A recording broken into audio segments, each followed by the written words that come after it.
This is True News, the truth, the whole truth, nothing but the truth, so help us God.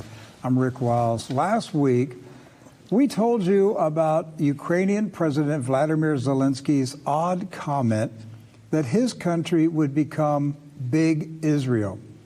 We continued researching the topic and found a lot of fascinating information to share with you about a movement to declare Kiev the new Jerusalem. Now, if the main proponent of the scheme was not a billionaire, we would not pay much attention to it. The deeper we dug, the more we found. Doc Burkhart is back and ready to jump into this fascinating topic. Doc, good to have you back. Good to be back, and I just want to say thank you to all the messages from viewers and listeners that offered their condolences, and I appreciate that. Thank you very much. Yes, so yeah. It meant a lot to me. Absolutely, Doc. We're glad to have you back. Good to be back. Okay, so where we left off last week, it was we one of just these. touched on it too. It was just an odd story, and President Zelensky said Ukraine would become Big Israel. Right. All right. And so we scratched the surface, took a look at it, said, okay, this is odd. Okay, so there it is. Jewish Telegraphic Agency, Zelensky, Ukraine will become more like Big Israel than Europe in the wake of Russia's war.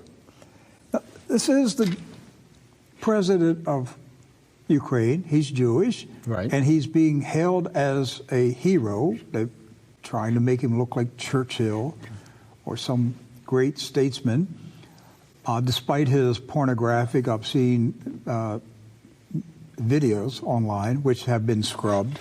Right. All right. They don't want anybody to see the real Zelensky. But the fact that he said post-war Ukraine will look like Big Israel. And then no less than the Jewish Telegraphic Agency putting this article out about it. So, And then he told us why it would be Big Israel. So there was one quote in that story that said a lot. So Vladimir Zelensky, Ukraine's Jewish president, said his country would look more like Israel, a democracy on constant military alert, than like their more relaxed European neighbors, given the prospect of long-term tensions with Russia. We will become a big Israel with its own face, Zelensky said Tuesday at a briefing for Ukrainian media, Haaretz reported. We will not be surprised if we have representatives of the armed forces or National Guard in cinemas, supermarkets, and people with weapons. I am confident that the question of security will be issue number one for the next 10 years. I'm sure of it. Okay, so what he said was, if you want to look like Israel, you'll have to be a police state. Basically, yes. And that's the first, when you first look at the article and first look at the quote, that's the first impression that you get. But he did use that word, Big Israel. And of course, that got us digging into some stories from the past and some interesting articles that we came up with. Right. One, the Times of Israel. All right. So this was originally published back in 2014. And it talks about the, Israel acknowledges Jews, in fact, Khazars' secret plan for reverse migration to Ukraine. Now, if you go to that website, even today, it has this warning label on it. This blog post is a work of satire. We talked about this last week, but that warning label was only placed on this website February 28th of this year. So for 8 years, this article existed as general information on the Times of Israel website, and until February 28th of this year, when Russia made its advance into Ukraine, suddenly this became a work of satire overnight. And so they go, out of the way to say it was published in 2014 on the eve of Purim, a Jewish holiday that is celebrated with wild merrymaking and raucous comedy with a particular emphasis on poking fun at anti-Semitism and ignorance. So basically, this is all a big joke, right? Okay, but the fact is, Ukraine, present-day Ukraine, does exist inside the borders of ancient Khazaria. Right. And the article here actually goes through that and lays out that information. And so for 8 years, that was reliable, quotable, referenceable information, but until February 28th of this year, it became satire. That's right. And so why is Khazaria important? Because I think it was it the 8th century? Yes. Around the 8th century, the king of Khazaria converted to Judaism. Right. And basically issued a decree and told everybody in Khazaria, we're all Jews now. Right. And so it became a Jewish nation. A lot of people think that the Ashkenazim in Europe, the Jewish people of Europe, are descendants of the Khazaria Empire. Now, if that is true, then that makes this story even more interesting because that would mean that they're not Semitic. Right. The true Semitic people are Palestinians, anybody in the Middle East that speaks a Semitic language.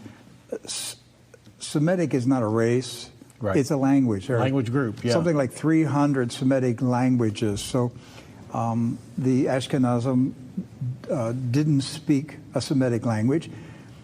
What they speak now is a reconstructed Hebrew. Hebrew had been lost. The present-day Hebrew language is made up. They had no idea how Hebrew was spoken. And so it was most reconstructed. European Jews spoke Yiddish anyway. Yes, that's right. Or a mixture, primarily German.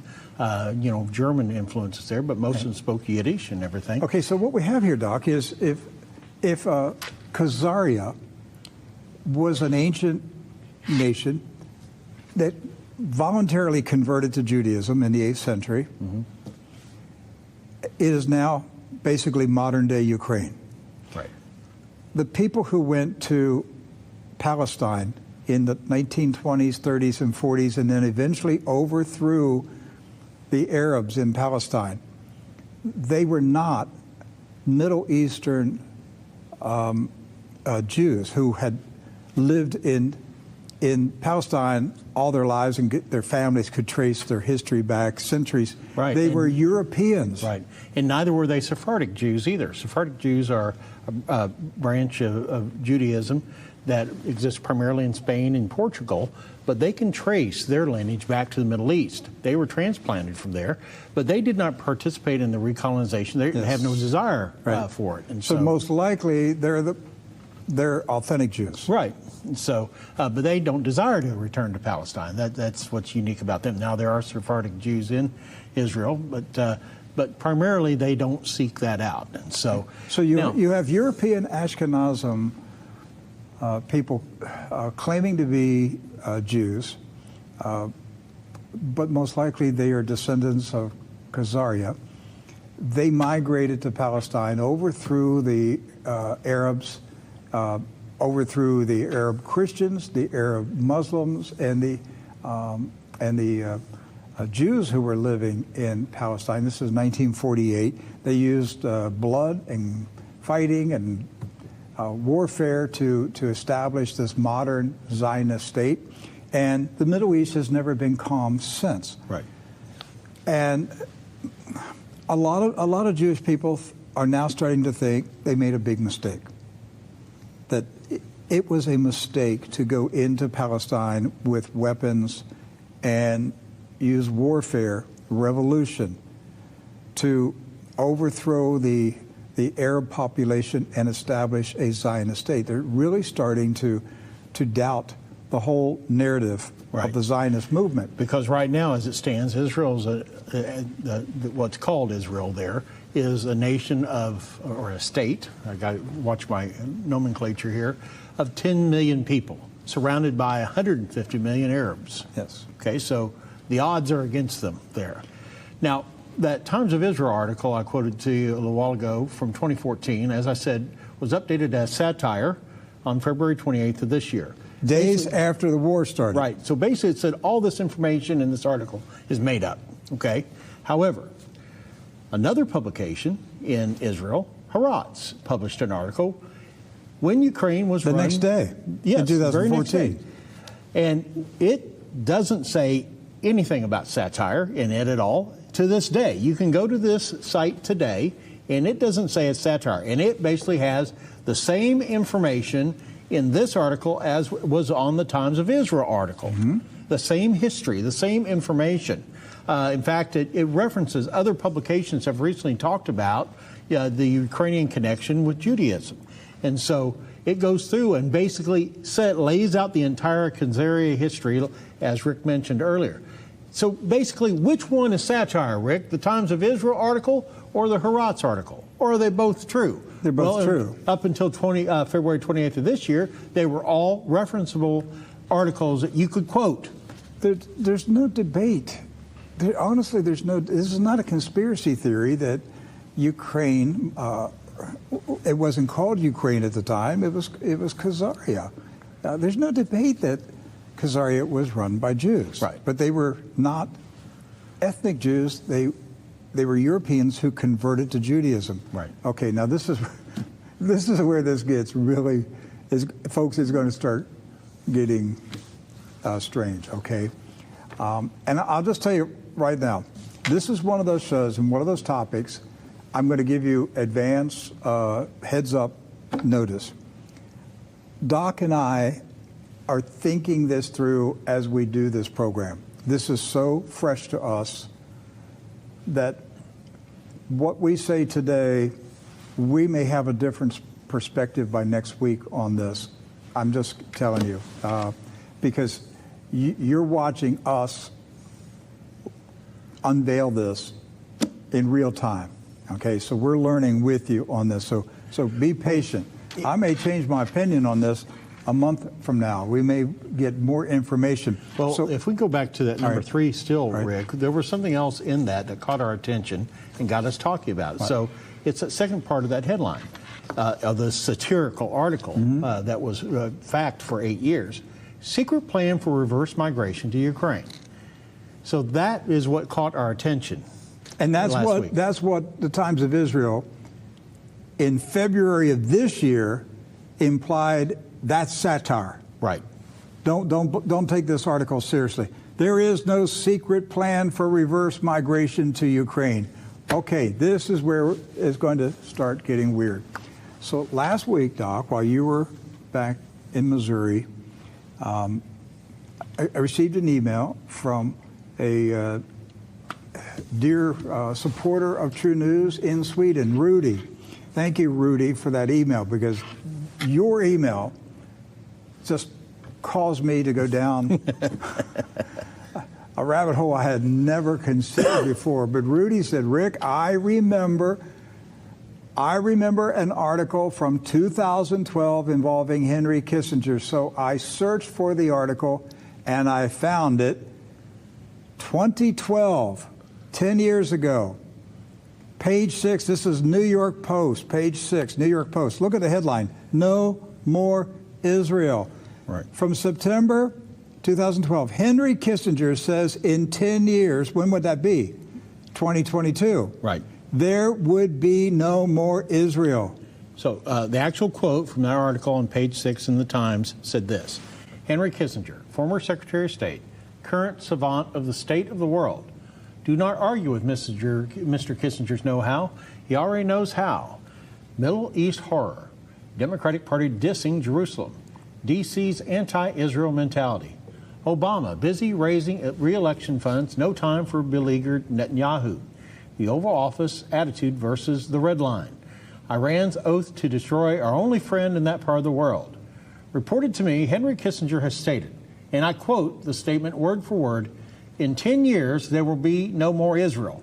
I repeat, in 10 years, there will be no more Israel. And we actually have a screen capture of that actual article. This is Cindy Adams' column in the Times. This is back New York September Post. 8th, New York Post. Sorry, New York Post, September 18th, 2012. And you can actually see right there, that very first paragraph there, talking about what Mr. Kissinger said on that particular day.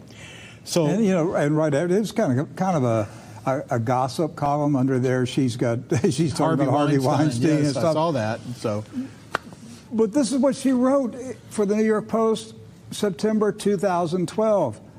She's saying, I was told by a reliable source that Henry Kissinger said, and I quote, in 10 years, there will be no more Israel. I repeat, in 10 years, there will be no more Israel. Would not Henry Kissinger know if that is satire or real? So, 10 years from 2012 is 2022. here we are. And we have Mr. Zelensky saying Ukraine will become big Israel. That's right. Okay, we're going to take it a little bit deeper. We're going to show you more facts, evidence that there is some type of plan being considered. I'm not saying that this is going to happen. What we're showing you here today is that there are some very important people and very wealthy people who are openly talking about relocating the Zionist state from Palestine to Ukraine. That's what we're going to show you here today. And they've been talking about it for a while. Yes.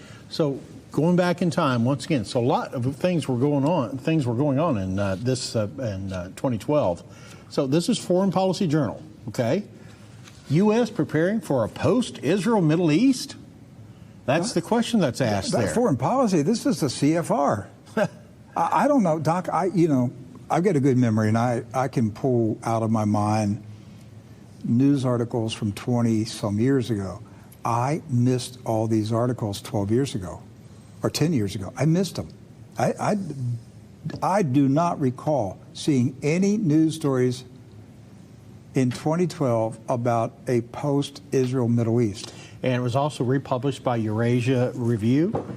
Once again, America preparing for a post-Israel Middle East. And it asked that question, is that where we're headed here? And once again, as Rick said, who was talking about this? Who was even saying this? And yet we have in that window of time articles from Israel, Henry Kissinger speaking about this, about will Israel even exist in 10 years? So we have a few quotes here we want to go through and talk to you about. So this is from Eurasia Review, August 28th, 2012. So what is all the fuss about? It's a paper entitled Preparing for a Post-Israel Middle East, an 82-page analysis that concludes that the American national interest is fundamentally at odds with that of Zionist Israel. The authors concludes that Israel is currently the greatest threat to U.S. national interests because its nature and actions prevent normal U.S. relations with Arab and Muslim countries and, to a growing degree, the wider international community. So that's the first setup there. I had never heard anyone even discussing any of this, Rick. No, not at all. And take a break here, Doc. I want to give an instruction to our guys in the control room. I forgot about this element from last week. Pull up the video of the Palestinian scholar who said on Palestinian TV that Israel was going to either disappear or move to Ukraine. I forget the exact words that he used, but I'll give you a few minutes there to find that video, and we'll go ahead and read the quotes in this Eurasia Review article from 2012. So it goes on to say that this study was commissioned by the U.S. intelligence community comprising of 16 American intelligence agencies with an annual budget in excess of $70 billion. The IC, or intelligence community, includes the Departments of Navy, Army, Air Force, Marine Corps, Coast Guard, Defense Intelligence Agency, Departments of Energy, Homeland Security, State, Treasury, Drug Enforcement Agency, Federal Bureau of Investigation, and so many others. And so the National Security Agency, National Geospatial Intelligence Agency, the National Reconnaissance Agency, and the Central Intelligence Agency all were partners in commissioning the study. So basically all the intelligence communities out there. So what was their conclusion? Well, Israel, given its current brutal occupation and belligerence, cannot be salvaged any more than apartheid South Africa could be when, as late as 1987, Israel was the only Western nation that upheld diplomatic ties with South Africa and was the last country to join the international boycott campaign before the regime collapsed. So the intelligence community was admitting that Israel was a brutal occupier, and that basically there was no hope for the future of Israel. And that is apartheid. Right. So Israel leadership, with increasing support of the 700,000 illegal settlers on the occupied West Bank, is increasingly out of touch with the political, military, and economic realities of the Middle East. The post-Labor government Likud coalition is deeply complicit with and influenced by the settlers' political and financial power and will increasingly face domestic civil strife, which the U.S. government should not associate itself with or become involved with. Now, we might want to wait there for just a moment and just kind of review that information. The intelligence community had basically concluded at this point that Israel's continued advancements into the West Bank by its settler communities was going to increasingly create future problems for Israel as it moved forward. We just look at the news out of Zionist Israel for the past weekend, Doc. Right. I mean, they've had shootings. What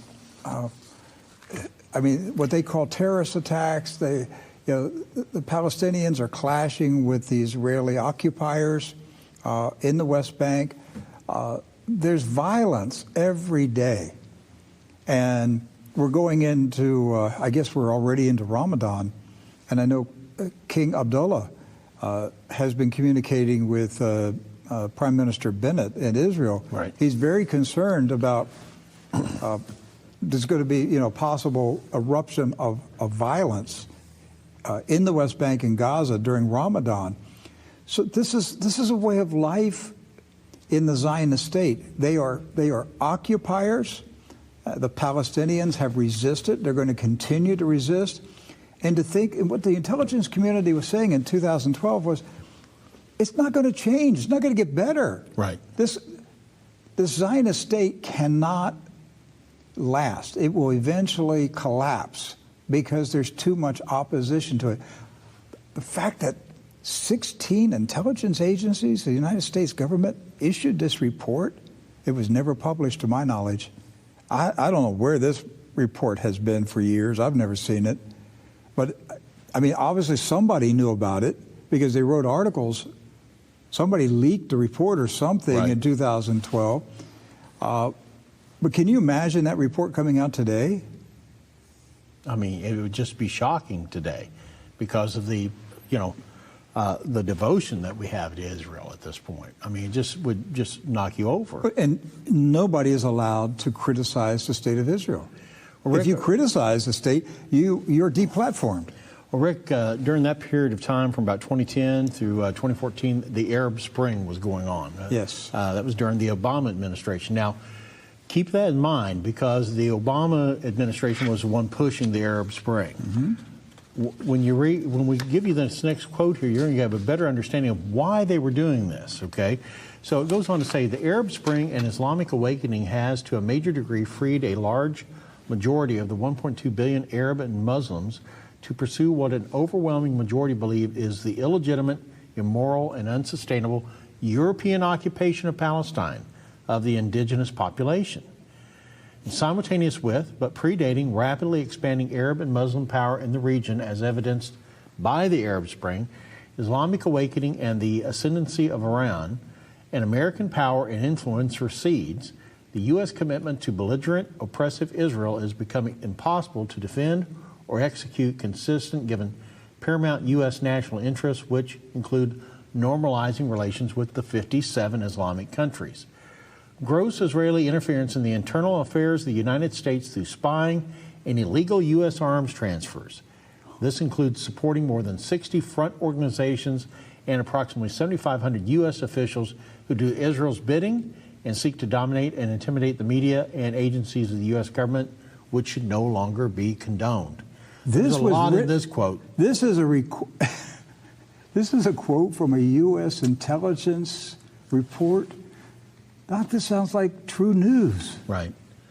Gross Israeli interference in the internal affairs of the United States through spying and illegal U.S. arms transfer. How about Jeffrey Epstein and a blackmail operation involving little girls? 60 front organizations inside the USA. Right. Looking at the first part of this particular, outline, Rick, it does bring up the question, do they sacrifice diplomatic relations with 57 nations over the diplomatic relations with one nation. Right. And that's really at stake there. I'm not suggesting this. I'm just saying this out there. If there was no Israel, would we have a problem with Iran right now? No. We'd be doing business with Iran, wouldn't That's right. we? Because none of the Arab states aren't threatened by Iran. They're only threatened by Iran because Israel is there. Yes. Because if there's a conflict between Israel and Iran, the other Arab states will suffer for it. That's right. So now, I'm not suggesting anything there. I'm just saying that's the facts. And so, and to go on in that and say, basically that the United States government no longer has the financial resources or public support to continue funding Israel. The more than $3 trillion in direct and indirect aid from U.S. taxpayers to Israel since 1967, remember, this is 2012, is not affordable and is increasingly being objected to by U.S. taxpayers who oppose continuing American military involvement in the Middle East.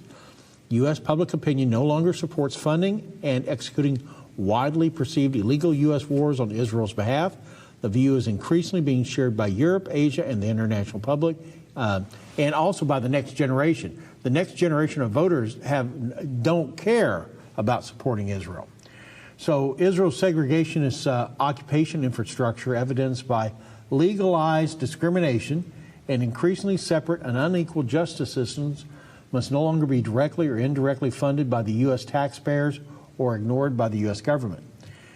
It goes on to say, Israel has failed as a claimed democratic state, and continued American financial and political cover will not change its continuing devolution as an international pariah state. Translated, it doesn't matter how much money or how much military aid we give to Israel, Israel is always going to be a pariah state to many in the UN. So a reminder to our viewers, what we're reading are excerpts from a U.S. government intelligence community report in 2012. 16 U.S. intelligence agencies collaborated and produced this report. And these are the conclusions of this. This is shocking for me to find out that in 2012, the intelligence community of the United States of America issued a report to the President of the United States, who was Barack Obama at that time, saying the U.S. has got to get away from the state of Israel. We can't come out ahead. We're hurting ourselves by being aligned with the state of Israel. We got a couple more quotes, right, and then we're going to move on to the real stuff that we want you to see. But we're setting this up for you to see that there has been talk for a long time of ending the state of Israel in Palestine and moving it to Ukraine. I kid you not. You're going to be stunned when you see this. Here's another quote from that report. So, increasingly rampant and violent racism exhibited among Jewish settlers in the West Bank is being condoned by the Israeli government to a degree that the Israel government has become its protector and partner. You cannot deny that. That's been the case. The expanding chasm among American Jews objecting to Zionism and Israeli practices, including the killing and brutalizing of Palestinians under Israeli occupation, are gross violations of American and international law and raise questions within the U.S. Jewish community regarding the American responsibility to protect innocent civilians under occupation. The international opposition to the increasingly apartheid regime can no longer be synchronized with American claimed humanitarian values or U.S. expectations in its bilateral relations with the 193-member United Nations. And the draft ends with language about the need to avoid entangling alliances that alienate much of the world and condemn American citizens to endure the consequences. Okay, now we go to the next article from 2012. Haaretz, has our expiration date arrived? So this article speculates here, puts out the idea that are we going to see the end of Israel? Now remember, Henry Kissinger had said in 2012, just a month and a half earlier, prior to this, that in 10 years there will be no Israel. And then we have a major publication in Israel saying has our expiration date finally arrived. So we have now arrived at the date Henry Kissinger predicted would be the end of Israel. And what are we hearing? Vladimir Zelensky saying Ukraine will become big Israel. Right. So the gist of this article here in particular talks about the growing rift between secular Jews and religious Jews. Okay? And there's a quote in here, and it really stands out. And it says, the only question that remains, and this, remember, this is from 2012. The only question that remains is whether the people of Israel and their government are 70% religious Zionists or even only 60% religious Zionists. And when will we reach the critical mass of 90%? As soon as 2 years from now or only in another 7? And so making the case here within this article that, you know, there's a lot of secular Jews that aren't necessarily as devoted to Israel as many religious Jews are, okay? And that at some point in the future, that's going to cause a conflict, that there might be a time in the future where Israel will no longer exist. Or the secular Jews will separate from the religious Zionist Jews that are controlling the state of Israel. Right. So that brings us to today. And that's where we're headed. All right, so Doc, you found this next guy, and this is a new one to me. This man is a billionaire in Ukraine, the founder of Great Ukraine political party, kind of like the MAGA, Make Ukraine Great Again. His name is Igor Berkut. Yes. And so this particular article from Michaela LeConte asked the question, who is Berkut and who is his brother? Reflections on the New Jerusalem Project. Now, that's the one thing in particular that we want to focus on. Mr. Berkut has actually put out and is the executive director of the New Jerusalem Project, okay? But his name is not Berkut. Right. He changed his name to Berkut. Right. He was Igor Gecko at one time, Yes. and that kind of reminds me of that movie with Michael Douglas. He was Gordon Gecko. And so here we have another billionaire, but this billionaire has a very special project. His project is to establish the New Jerusalem in where else? Ukraine. And he's even gone so far as to actually start a settlement there. He says an epical event at the beginning of 2017, which the world media did not even mention in passing, was the landing of the first group of immigrants from Israel, headed by Igor Berkut in the port of Odessa. This group of 183 Jewish pioneers arrived in Ukraine from Haifa in order to lay the first stone in the foundation of heavenly Jerusalem on the fertile land of southern Ukraine. So on the first day of the coming year of the Red Rooster, that was 2017, the portal told the world.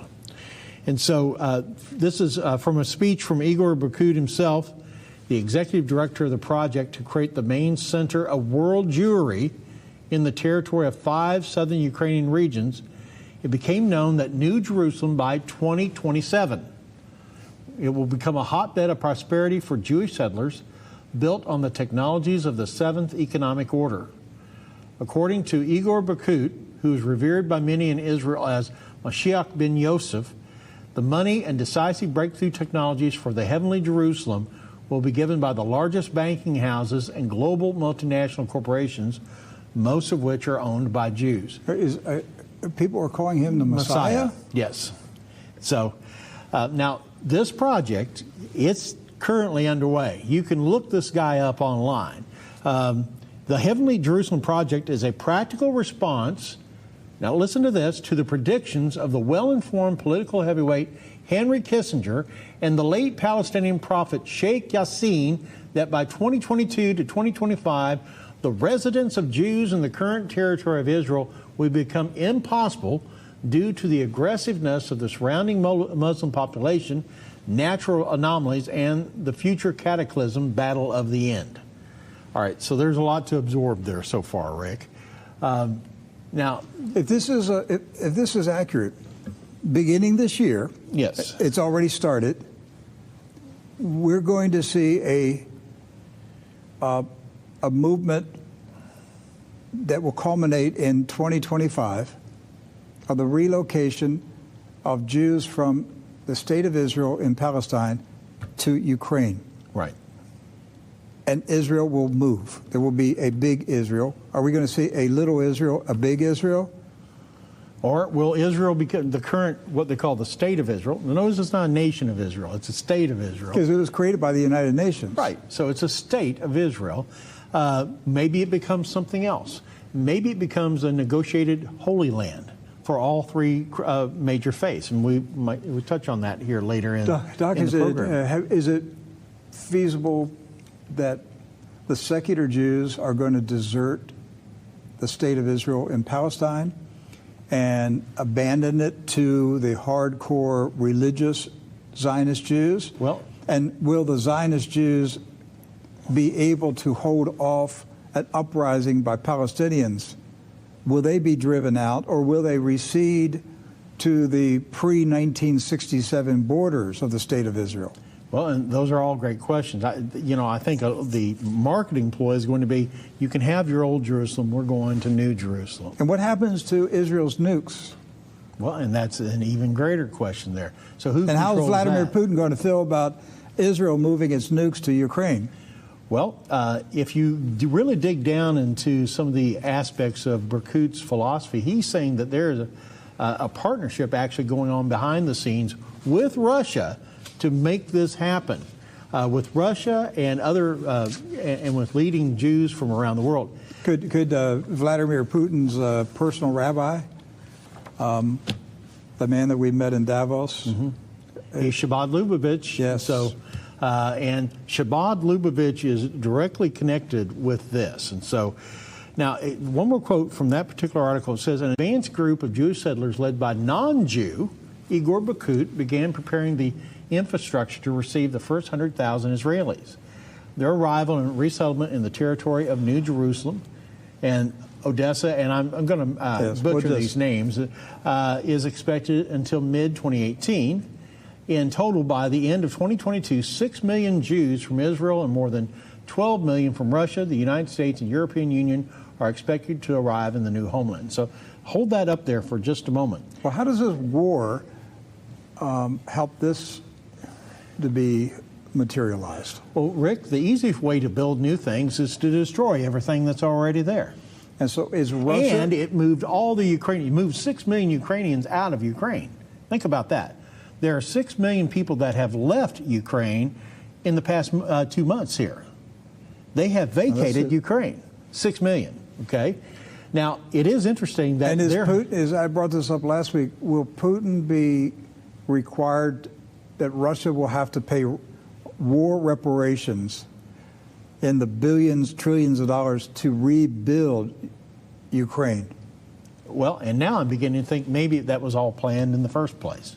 Maybe the whole idea was not only to get Russia to destroy Ukraine, but also to pay for Ukraine. And the way the Americans do it. Yeah. So now we're going to show you the proposed map of the New Jerusalem. This is by, Igor Berkut's group. And you can go online, you can look up the name Igor Berkut. He has about 50 videos on YouTube right now that goes into details about all these things that are happening. So this is a map of what he calls Heavenly Jerusalem. So it's south and eastern Ukraine, particularly calling Kiev the New Jerusalem. And so, and naming different cities after, you got Solomon City, you got Moses City, you got Shofar City, you got the Khazar City up there in the upper right-hand corner of do you recall, Doc, ancient Khazaria? Which part of present-day Ukraine did ancient Khazaria occupy? Basically eastern Ukraine, all the way around the Black Sea to Georgia. So this would not...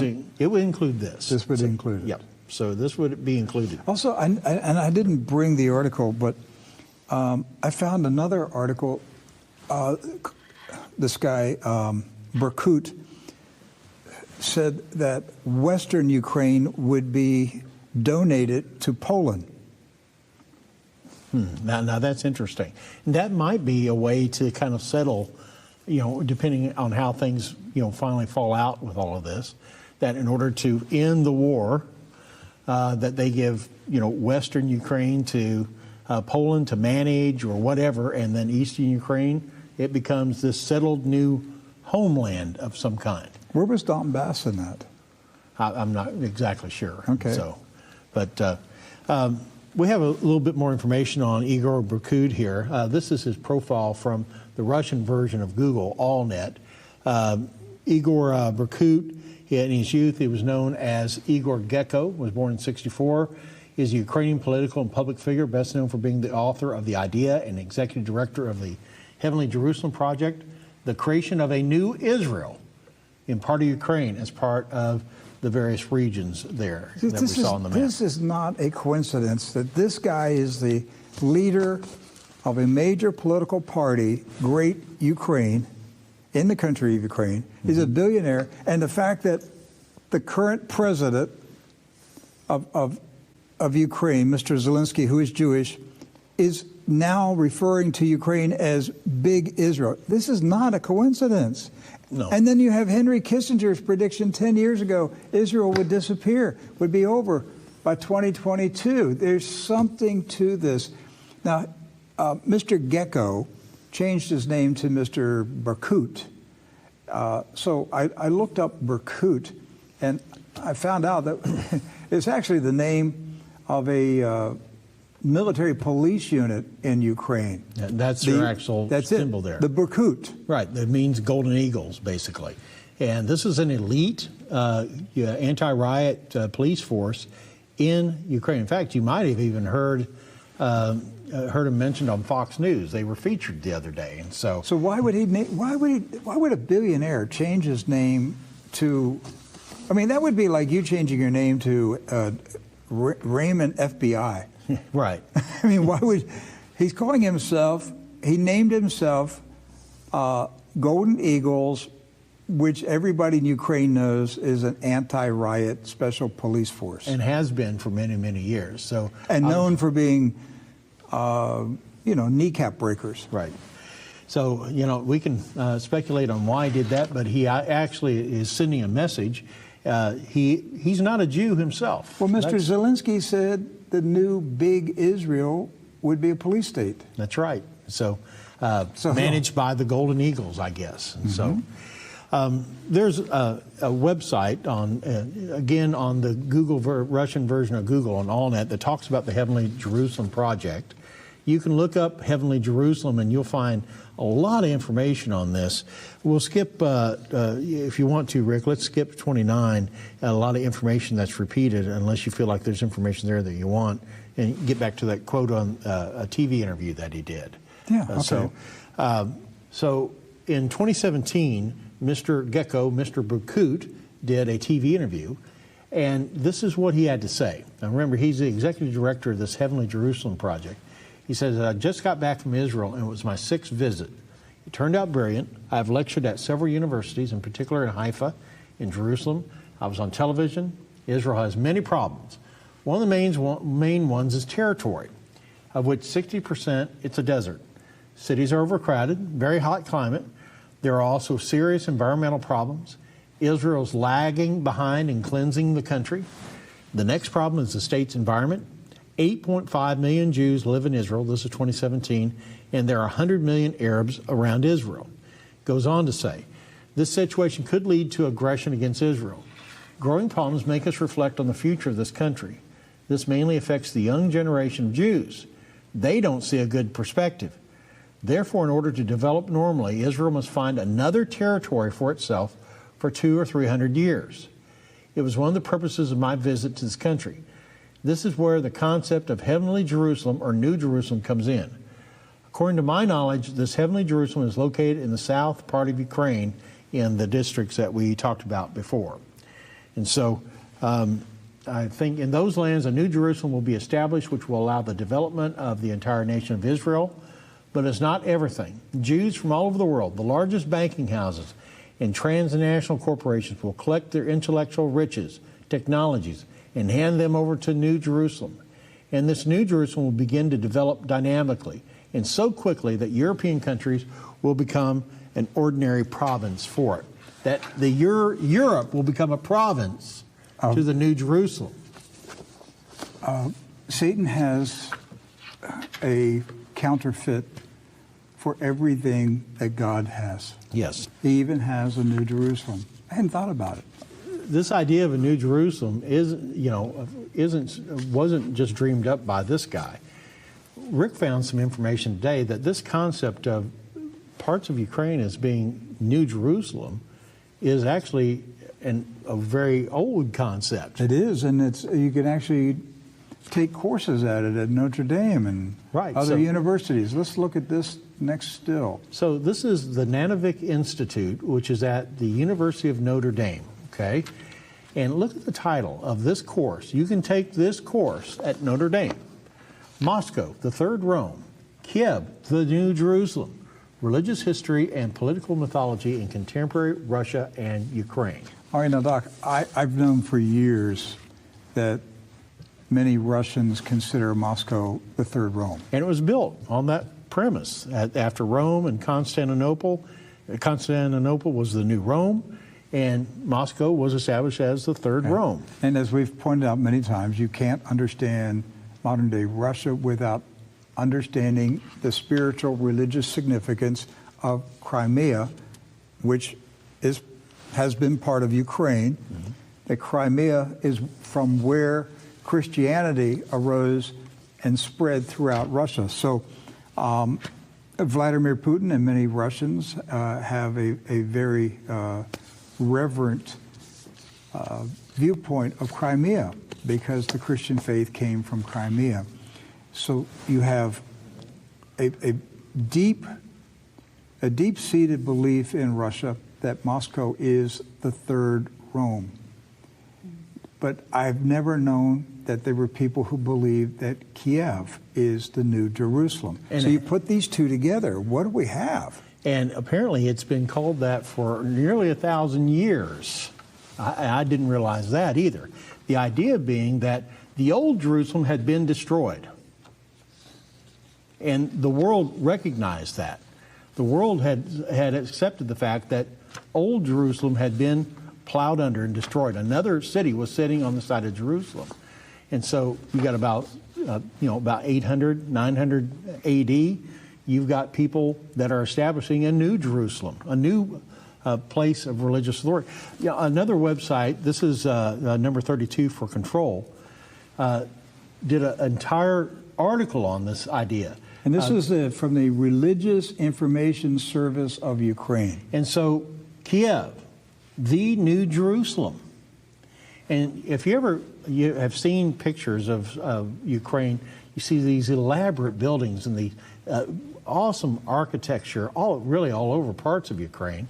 But the idea in this particular article from the RISU is that there has been in Ukraine's long memory of Kiev as being New Jerusalem.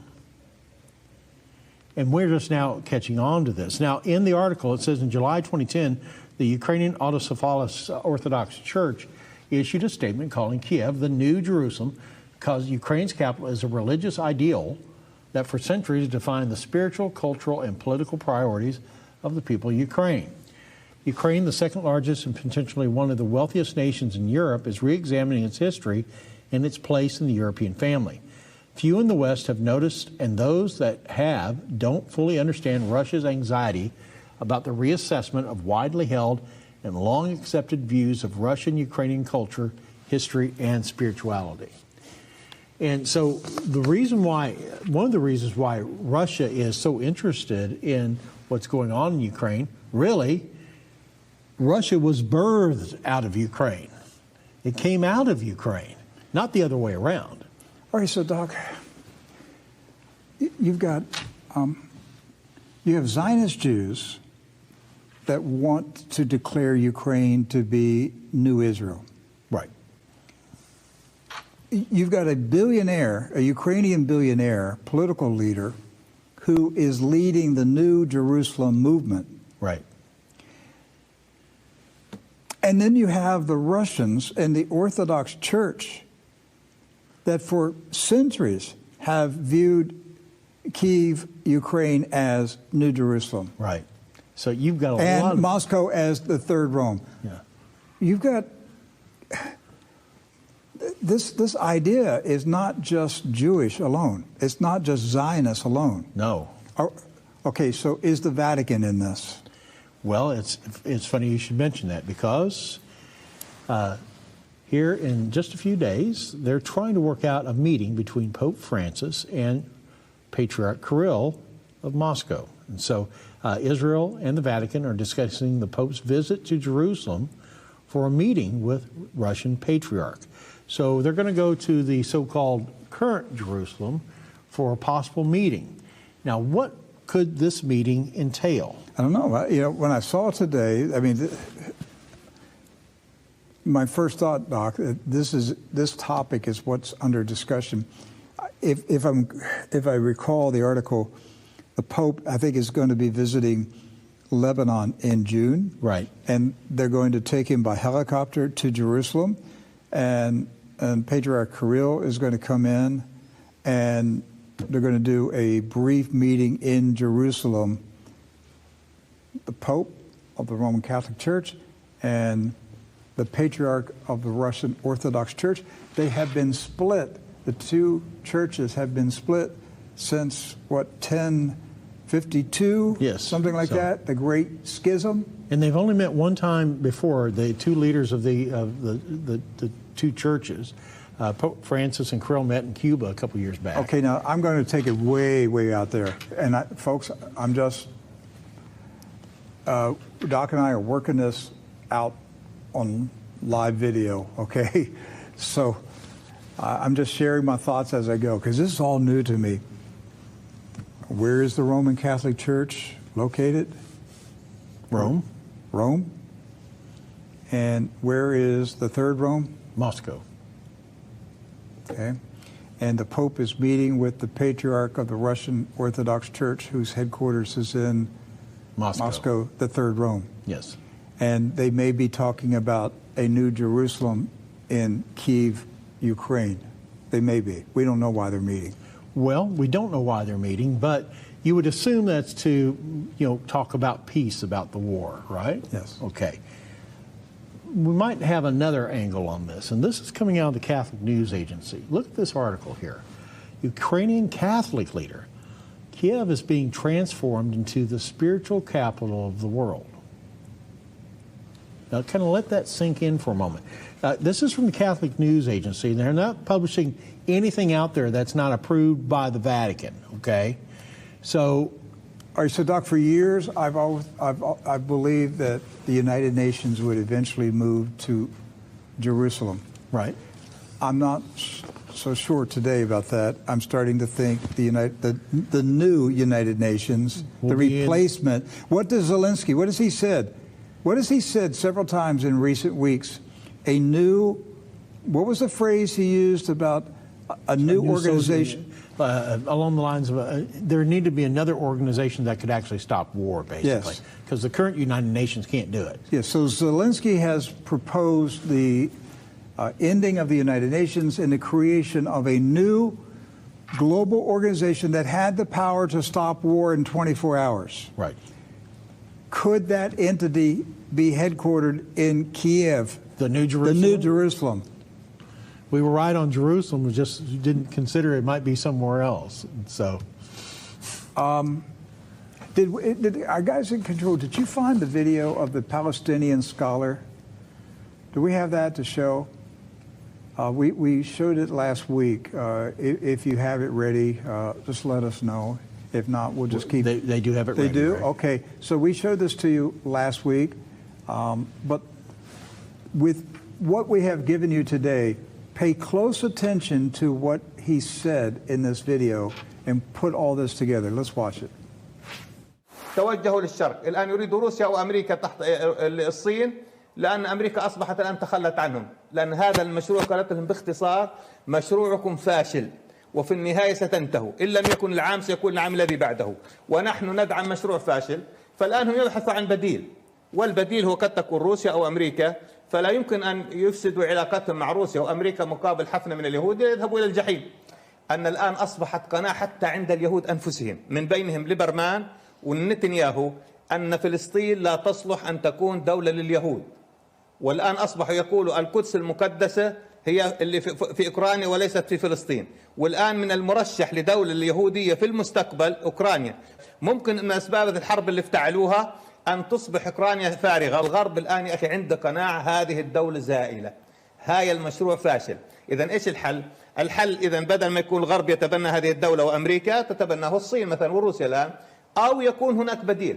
بل هناك دولة معروفة لدى العالم، دولة يهودية في شرق أوكرانيا، وكان أنا كنت أعرف الرقم 43، هم يقول 200,000 الآن، وعندها استقلال، وما كانوا يحبوا أن ينشروها حتى لا يقال لكم دولة اذهبوا إليها. لماذا تأتوا لفلسطين الآن هناك شعار يطرح أن الهيكل والقدس التوراتي وكذا هي في أوكرانيا وليست في فلسطين، وإن عجزوا أن ممكن يقول لك بكرة في هولندا.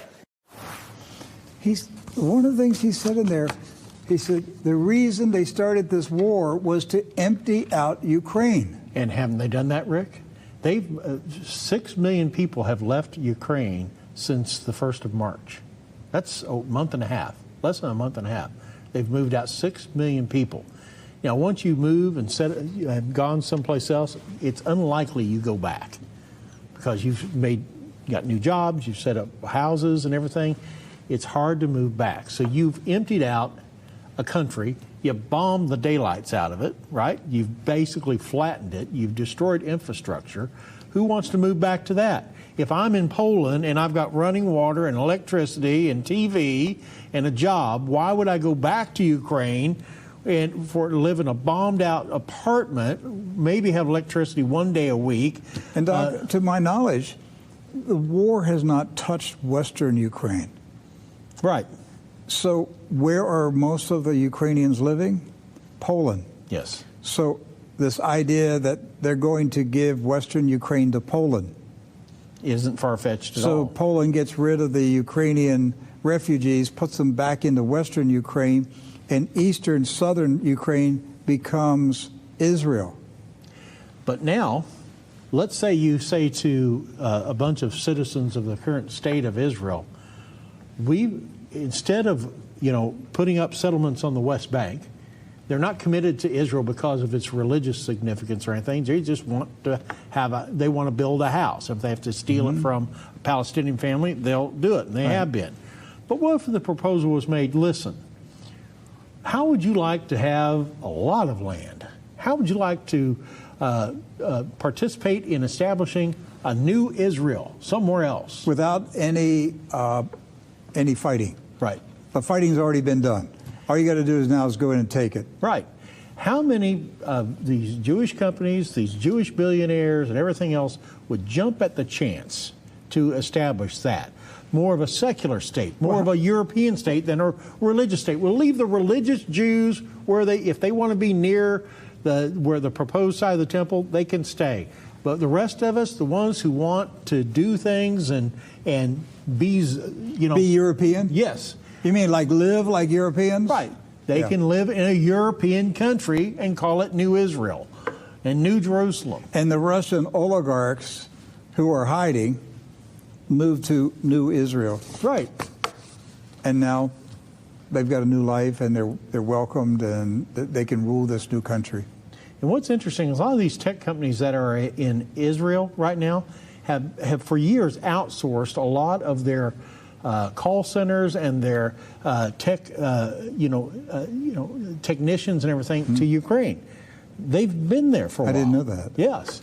And so there's so much related to this. We can go really Doc, deep with this. Before we close, you have one more idea, and I don't know if you're prepared to talk about it. A minute or two here, but you were talking in my office today about an energy connection between the current Zionist Israel and Ukraine and involving the China Belt and Road. Right. Well, it took me back when I thought about this when I was up in Missouri, that remember a couple of years ago when they had this big energy deal. Israel had this big energy deal going on with Greece. This big, supposed to be Leviathan, remember? The big bubble of gas under the Mediterranean. Right. And so Greece and Israel have access to all this natural gas under the Mediterranean. But you've got to get it to market. You've got to get it to Europe. Europe is your market. That's where you want it to be. But for years, Israel has been developing pathways from Israel to Ukraine. Right now, the pipeline going through Ukraine is owned by the Russians. Mm-hmm. The Russians have that. And they're supplying the gas through Ukraine. Ukrainians are siphoning it off. But Israel, in order to get gas to Europe, either has to go over to Italy and up, or it goes up the Black Sea to Ukraine. Those are the two options there for it. And I got to thinking about that maybe, think about that Israel has sold the Haifa port to the Chinese. China wants access to Europe too.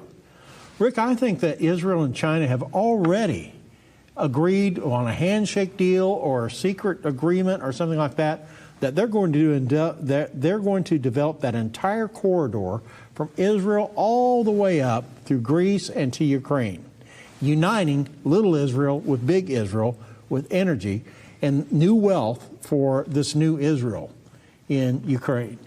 I don't think it's far-fetched at all. China wants to get to its products to Europe. And that may be, we were always confused. Why did Israel make a deal to sell the Haifa port to the Chinese? And of course, that perturbed America a whole bunch.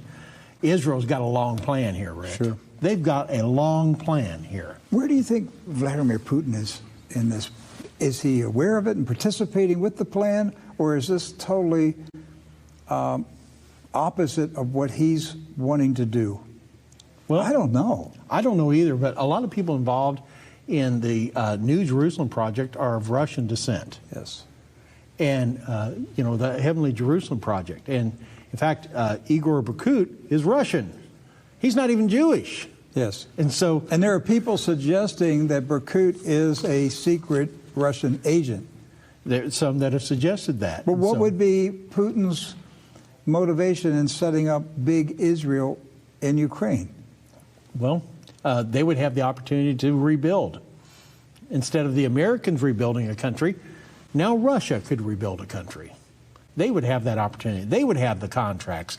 They would have the opportunity. After all, we're sorry we blew it up. We'll rebuild it. And so that might be one take on it. Hey, so if you have any ideas, write to us. You can email us at info@truenews.com, info@truenews.com, and your comments will get over to me, and I'll read them with interest.